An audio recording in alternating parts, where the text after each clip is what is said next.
of our webinars and events, which we are holding, which we've been having since COVID started, to keep in touch with our communities. You know, like the other times when we have events, we usually have like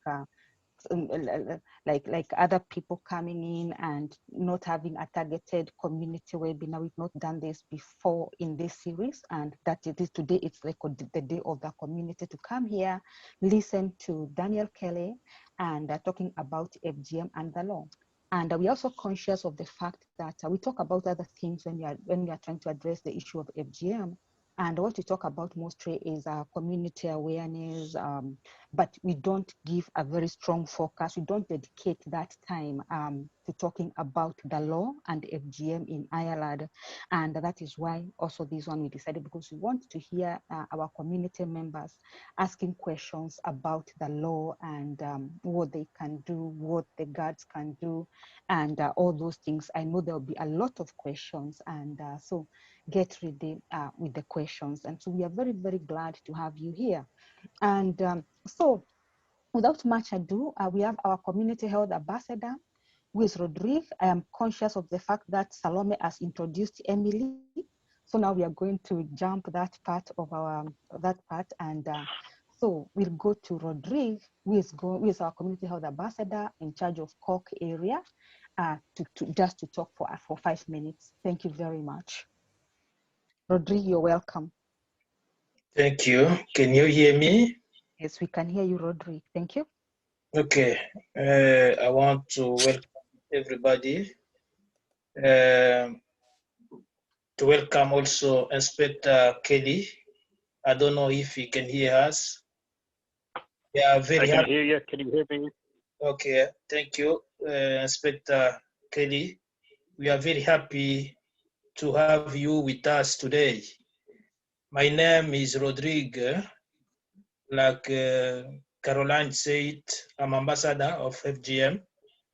I'm going like 5 years now working in the FGM issues, working with men and women in direct provision in County Cork.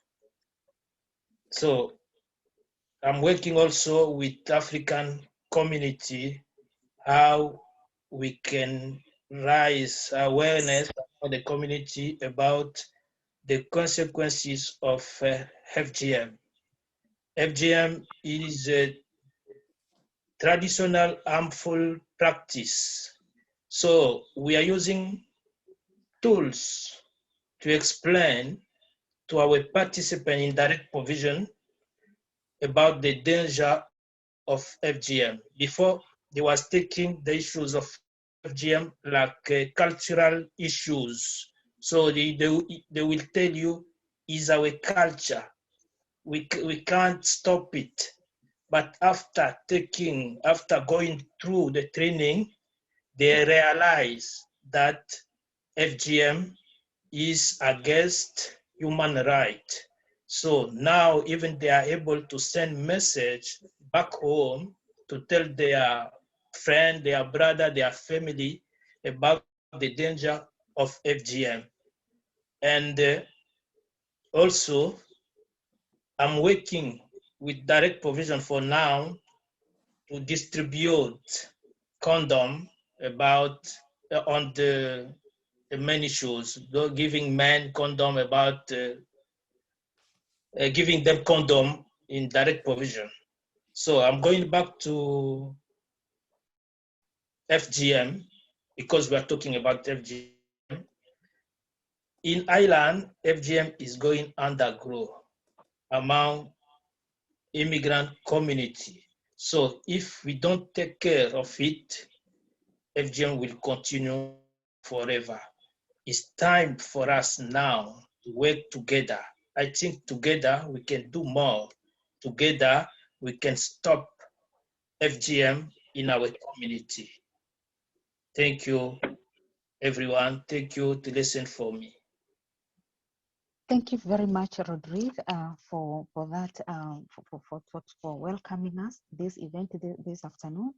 And so without much ado, I'm going to welcome Inspector Kelly and introduce him as he has 30 years of experience in Garda Shokona, and most of which he has gained in investigative roles. And he has also spent 1 year, he has also spent a year working for the United Nations in Bosnia. Recently, he was attached to the Garda National Protective Services Bureau with national responsibility for human trafficking investigation and coordination unit and the organized prostitution investigation unit. And he was the lead investigator for the only reported FGM case in Ireland. And he has also completed our e-learning course on FGM, which was co-funded by the EU. And with our assistance, AkiDwA, he helped to prepare an informative guide for all Garda when responding to FGM. And he has presented on FGM matters with fellow, and also the D12, D24 of public health nurses, and to the UK border force at Durham in 2020. So welcome, Garda Kelly, speak to us, and we are really looking forward to hearing what you have to tell us this afternoon. And I'll also tell the participants to get ready with the questions, especially our community members. Thank you very much. Thank you. Good afternoon, everybody. My apologies. CV, we had issues here with the network, and I've tried to get it through 3 different laptops, so I have been unsuccessful. So hence I am on the phone. Thanks for inviting me to talk to everybody. And if I could just start out, if somebody thinks that I am speaking too quickly, please ask me to slow down. And maybe I don't know how many questions are going to come towards the end, so I'm open to having a question as I'm speaking as well, if anybody wants to ask a question.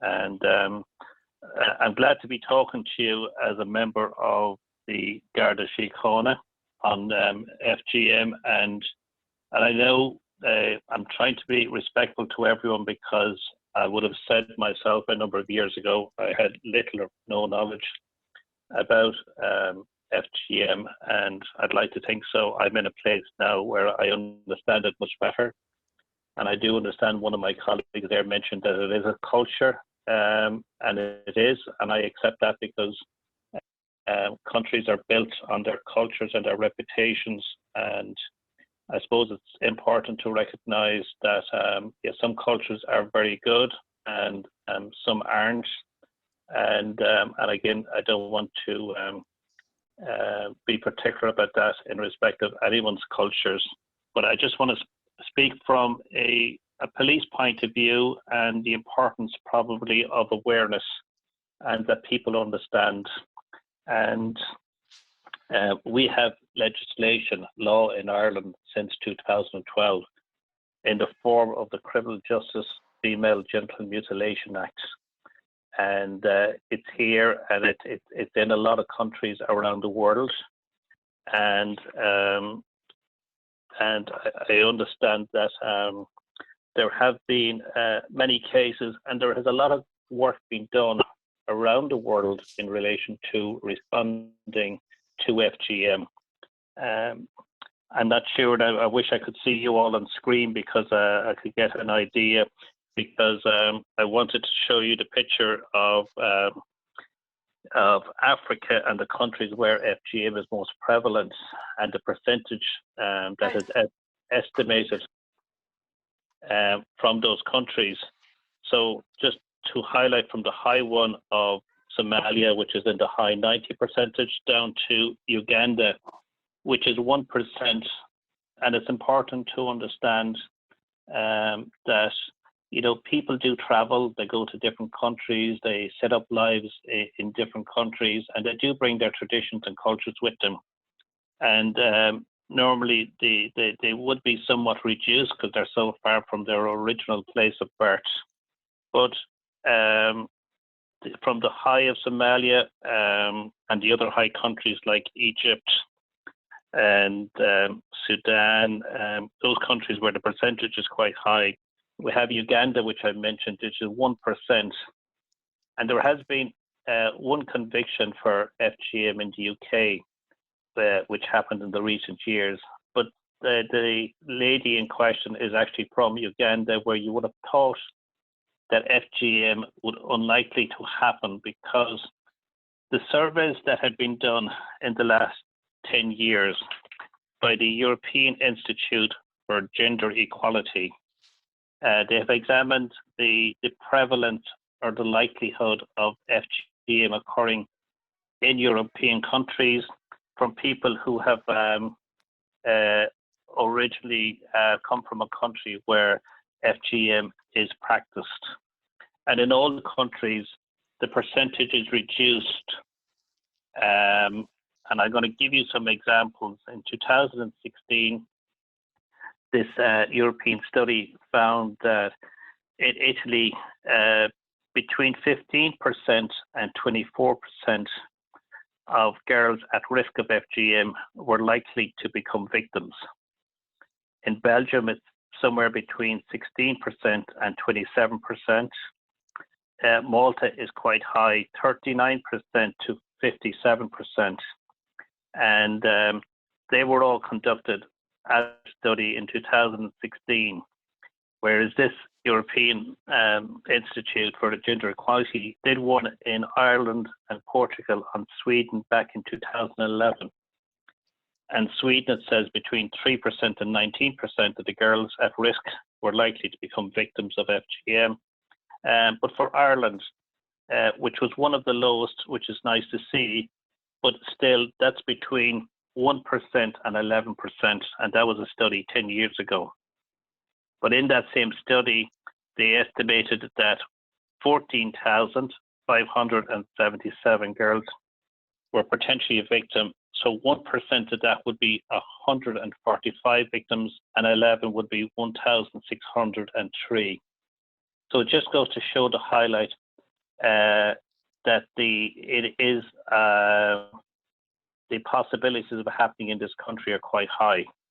So to follow on from that, and before I go into the legislation, there's a lot of conventions, European conventions, UN conventions, and they provide a lot of rights to all of us, every citizen, no matter what your nationality and whatever country you're living in.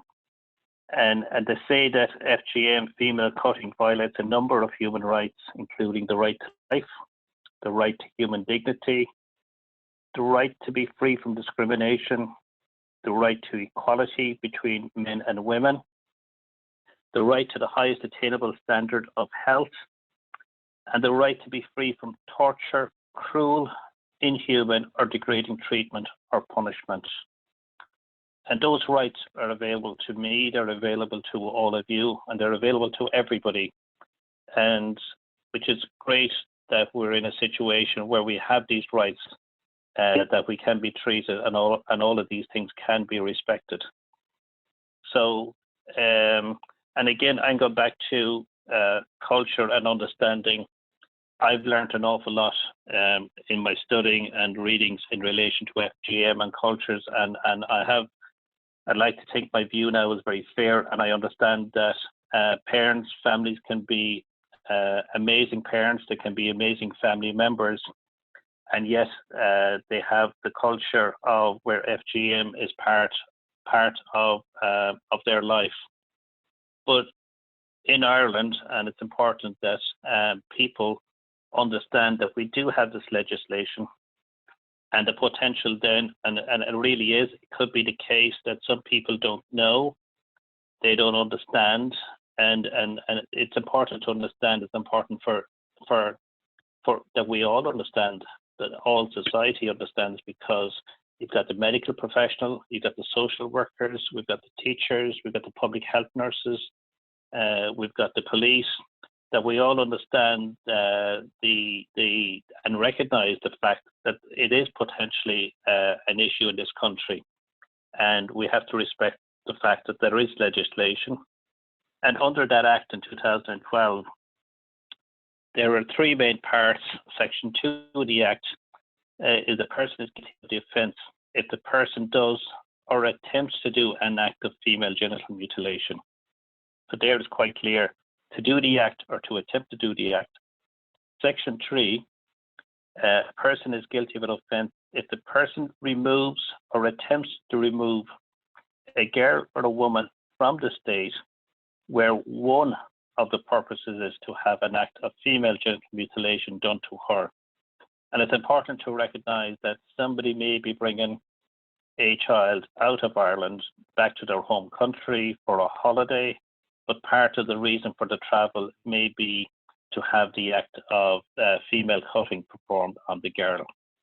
And some of the countries in Europe have a lot more work done than Ireland in relation to issuing kind of passports that they go back and show the legislation to their people at home, because it is important to understand that some parents or one parent may not want to have a female cutting carried out on their daughter, and might be under pressure from the other parent or from other family members in their home country. So that section of the legislation, a person can be prosecuted for that. So it's important that you do recognize that. And the last one then, section 4, the person is guilty of an offence if the person does or attempts to do the act of genital mutilation in a place other than in the state, and that, for example, could be on board an Irish ship or an aircraft that's registered here in the state, or by a person who ordinarily is resident in the state. And these offences are the seriousness of them are recognised in punishment by the legislation, and the penalty on conviction is a fine or imprisonment up to 14 years in prison, which is a very serious sentence. And I just want to, for comparative purposes, the nature of what happens when a girl is cut. We have kind of it's not just a person, an offender may not just be prosecuted under that legislation. There's also the neglect. The parents or family members can be prosecuted for neglect, but you also have what we call the non-fatal offences against the person act. And if I could just maybe break that down quite simply, if you were to catch somebody by the arm and pull them along, that technically is an offence where you directly or indirectly applied force to another. That has a €1,500 fine or a 6-month penalty possibility from it. Where it's more serious, where you would break the skin and cause somebody to bleed, and basically you cause them harm, or it can be as simple as breaking the skin and just some blood, losing some blood. That carries a fine of €1,500 or 5 years maximum imprisonment, which is very serious. And so from a comparative point of view, that's some legislation that people can't rule out not being utilised, because it's very serious. Or you have the last one under that particular act, where a person is kind of permanently disabled or disfigured as a result of the injuries caused to them. They can actually receive a fine or imprisonment to life or to both. And that shows how serious the courts and the law views these injuries. But to talk about from the police point of view and the Gardaí, and one of my colleagues there mentioned how this is very much a secretive custom, and it's nice to hear the good stories where people didn't realize it was an offense and the education helped them to understand, because ultimately at the end of the day, every person, child, man, woman, boy, girl, all have these rights, and it's important that they are respected by all states.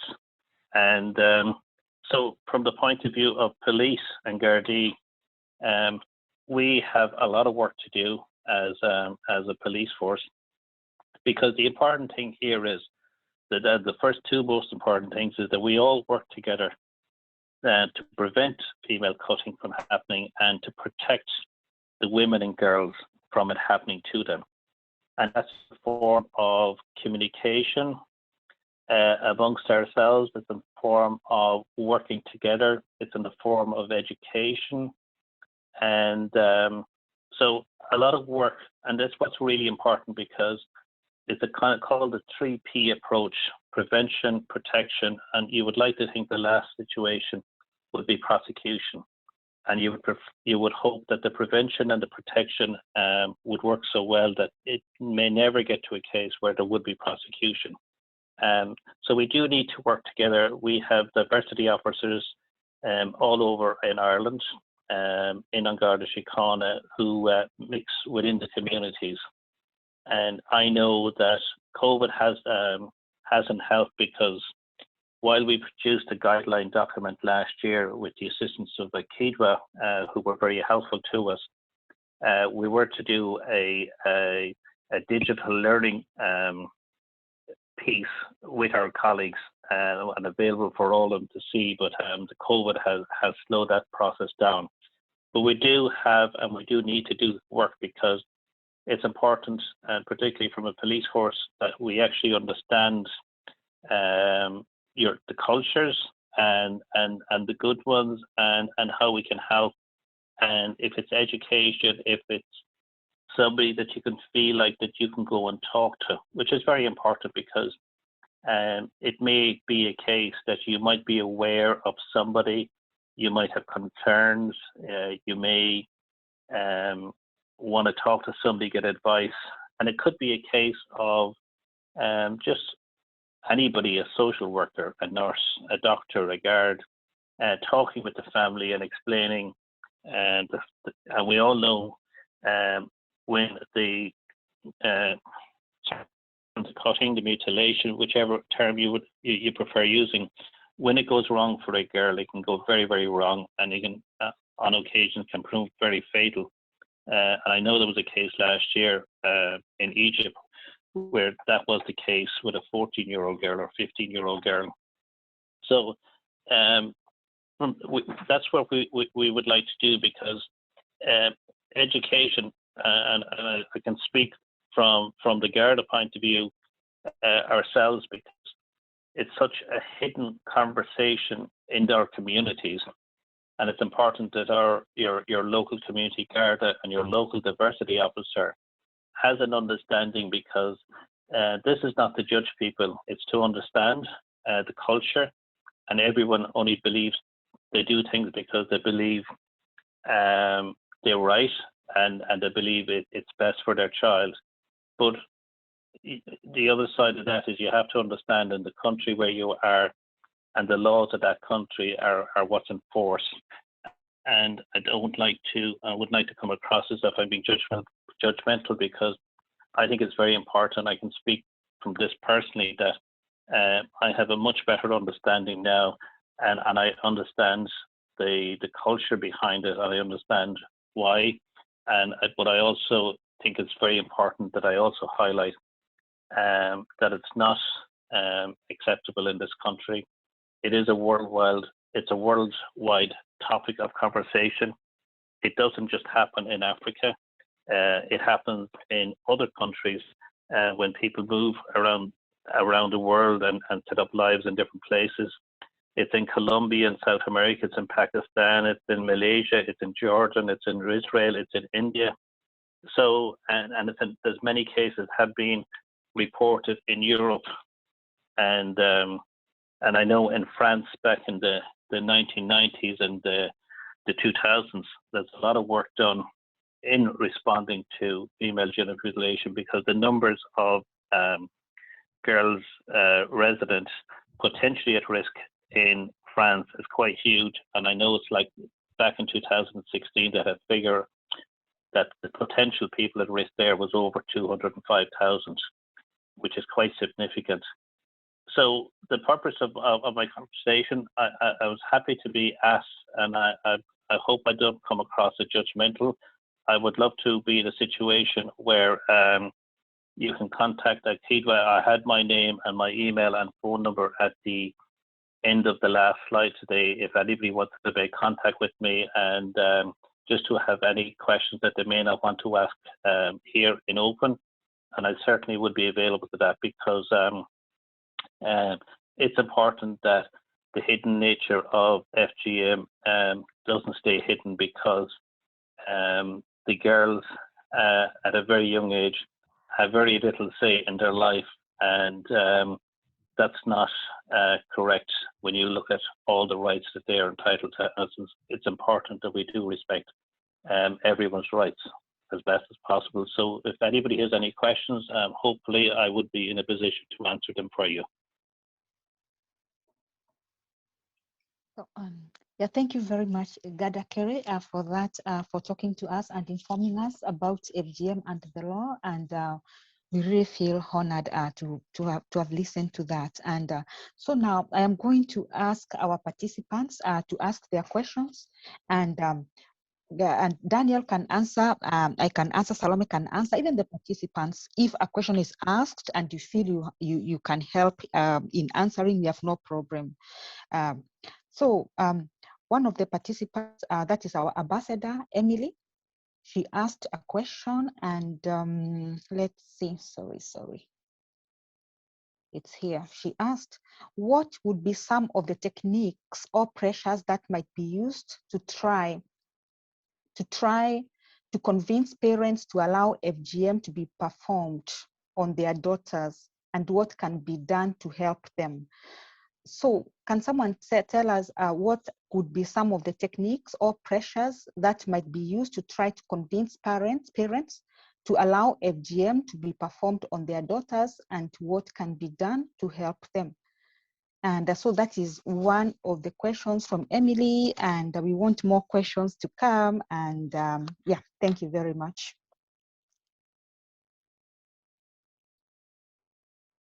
Maybe Salome, you can come in there.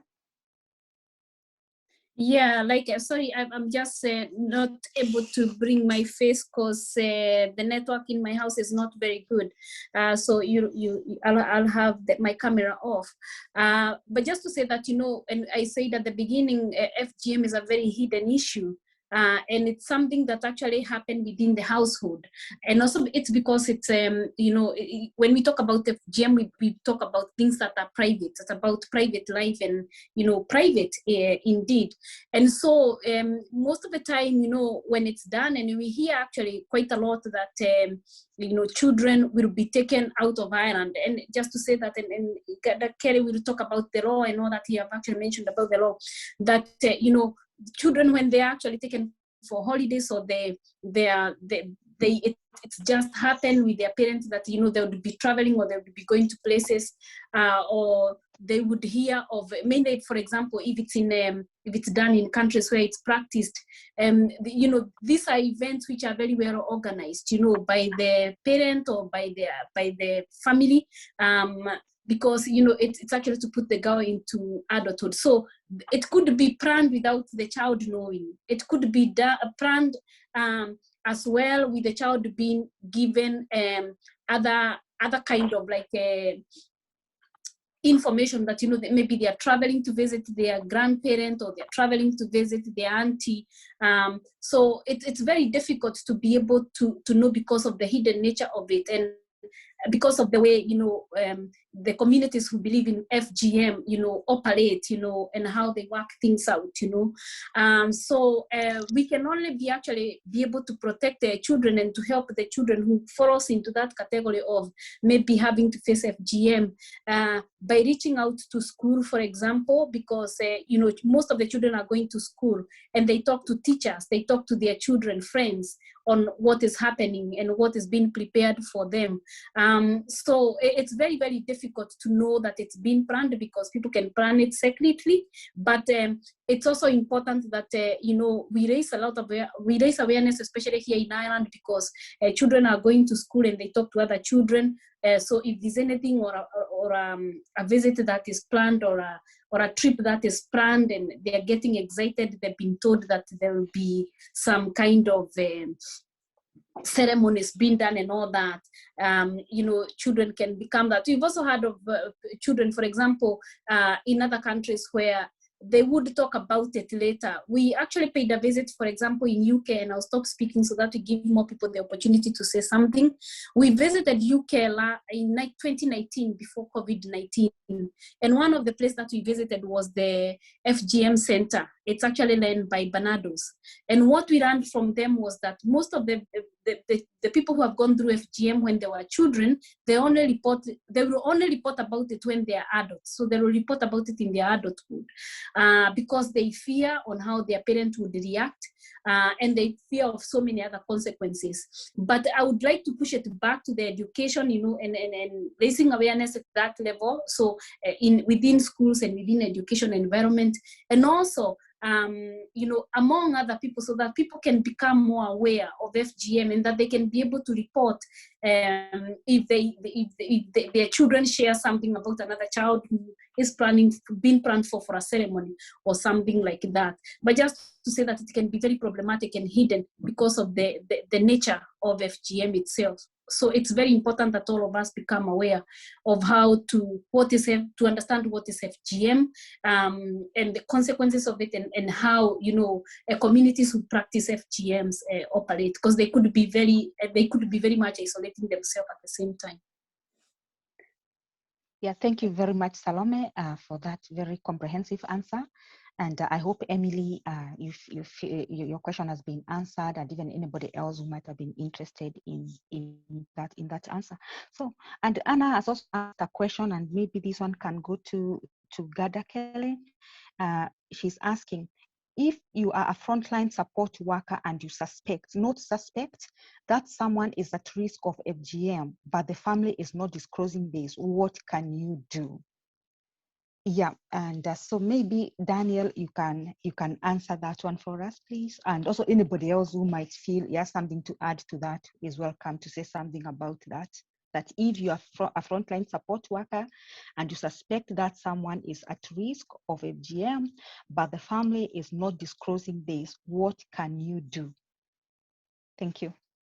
Well, first of all, it's actually very important to highlight it, because there is a potential risk to the family member, and it may be a case of it can be a number of things. It could be maybe a case of just the Gardaí going speaking to the family and just having a conversation with them and highlighting and having a conversation about female genital mutilation.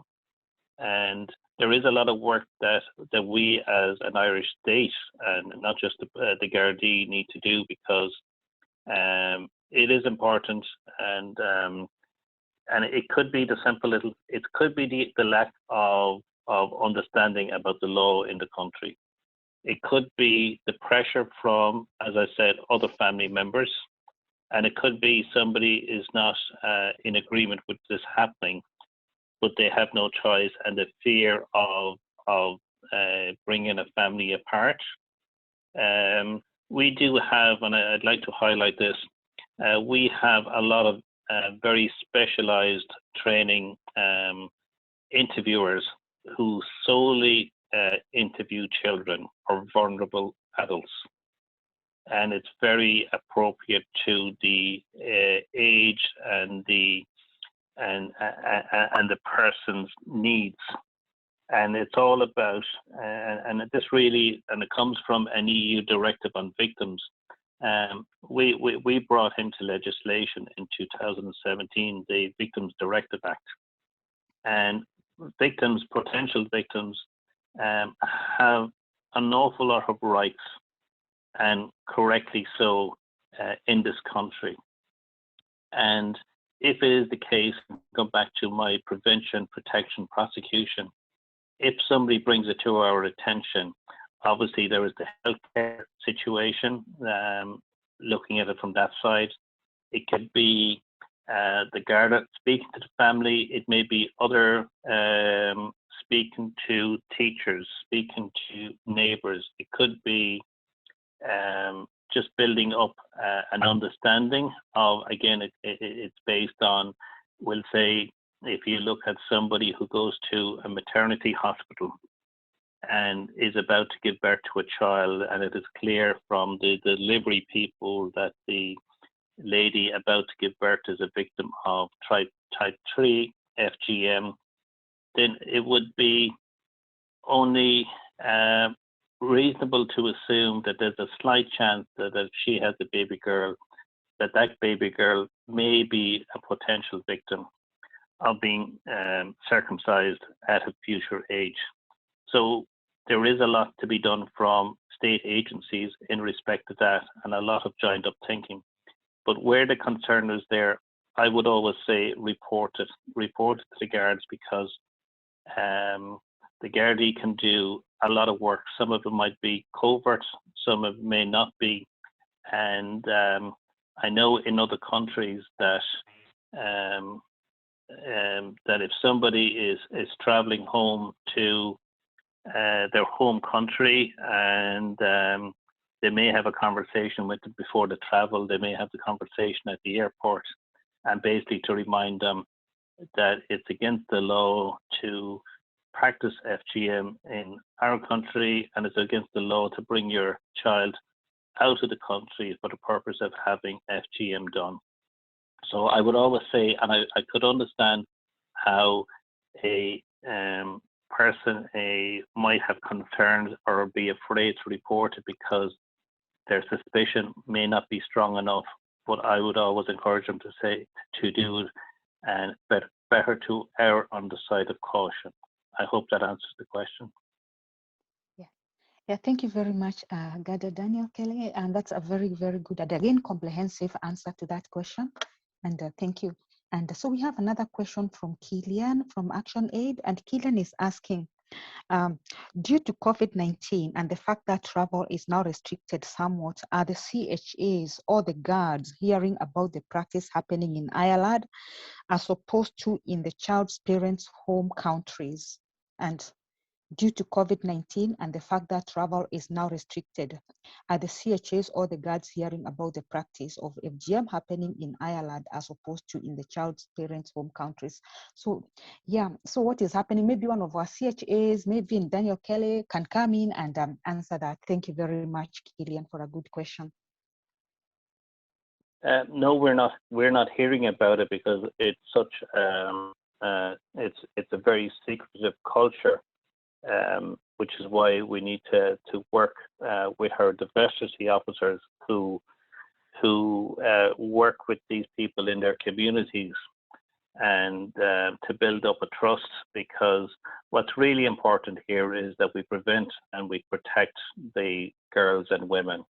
It's not about prosecution, that's a last resort. You would love to build the relationships with these people in the community, and so they can come and trust you and feel like they can have a conversation.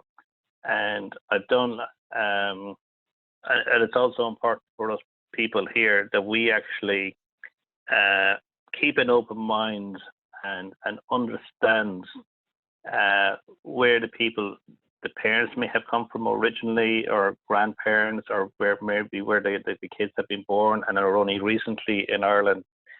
That to put your mind that the parents are trying to do something that they believe is correct, and may not think it's against the law, and maybe it's there for generation upon generation in their country, and may not be aware. And it's important that you can have the conversation, because as one of my colleagues there said earlier on, the education piece, and people begin to understand that, this is not good for my daughter, this is not good for my family member.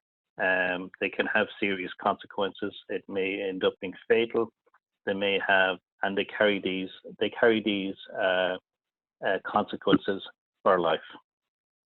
So the hidden culture part is actually very difficult for police forces, as it would be for other NGOs to mix in these communities. But it's important that we show them that, again, the prevention and protection is really, really important from a Garda point of view. It's not all about prosecution. That's a last resort. Yeah, thank you very much again for a very, very good answer. And I also want to add my voice to that, and to say that even in normal times, even before, the community will not normally talk about FGM, even when it's happening in the community. Sometimes we get to know about it from other sources, like what happened in 2016. And but going by the global trends, like what is happening currently, you've heard that in countries like Kenya, Somalia, Ethiopia, Djibouti, Eritrea, all those countries where FGM is prevalent, Egypt, that it has tripled, that a lot of girls have been exposed to FGM, FGM because of the lockdown and being forced to stay at home to stop the spread of COVID. So sometimes maybe I'm wrong, but sometimes it's also like I think it's fair to assume that things could be happening here as well, but underground, because if they happen at other times, why not now? Especially with that added buffer of the girls being forced to stay at home, and it's the law that they should stay at home. And that's my voice to that. And I can see the community members today, they don't want to ask questions, but I'm also conscious of the fact that this is the first meeting of this kind where we have a member of the Garda in our midst talking to us. And one thing I know for sure is, as we get used to having you in our midst, Garda Daniel, that will become more open and we'll ask more questions. And so this is, we can say that this is going to be one of the many. And so now I think we are coming, it looks like we are coming to an end of our event this afternoon. And the last person who is going to speak to us, and this person, this is how important she is. Like when she speaks, nobody else says anything. It's our CHA, Lena Ibnoff. Lena, are you here? Yes. Hi, Yes. everyone. Thank you so much. Thanks, Garda Kelly, for being here. And you actually answered many of my questions. Thank you so much. It has been nice to have such meetings that we can talk about it. It's a very, as you said, it's very secretive, and we are delighted that the Garda are aware of it, and they are well informed, and they have their procedures to take in place. We would like to see more education to the public, and more education to the people who are in the child's life, mainly the teachers, public health nurse, GPs, to be more aware of this. And I think teacher is more than anyone that's supposed to know about it. Thank you so much for this. Would like to see more meetings about FGM and how to prevent it in Ireland. Thank you so much, everyone, for attending. AkiDwA have been very active over the years to fight FGM, but one hand can't clap. We would like all members in the community to collaborate together and to work to fight it. It's a long walk, but we are all here ready to walk till we reach the destination and have an FGM completely banned from Ireland. Thank you so much. I appreciate everyone. Thank you for your attendance. Thank you so much. So thank you very Back much, to Caroline. Lena. Yeah, Thank you you very much, Lena, and thank you everybody for attending. And we cannot thank Garda Kelly enough for coming. And so we'll keep on organizing more of these events, and yeah, we'll be inviting members of the Garda to be here with us, so that our community we can get used to each other. I think that's a very, very important piece of our work, the law in Ireland. We need to talk about that as often as possible. And again, as I've said, our community and the guards will get used to each other, and then we'll have a good relationship where we can talk freely about these matters, so that each and every girl can be safe in this country, and our women can also be safe. So thank you so much for coming, and till the next time, and I hope it's going to be very soon. And so I'll sign off now, and bye. Thank you. Yeah. Thank you. Thanks, everyone. Thank you.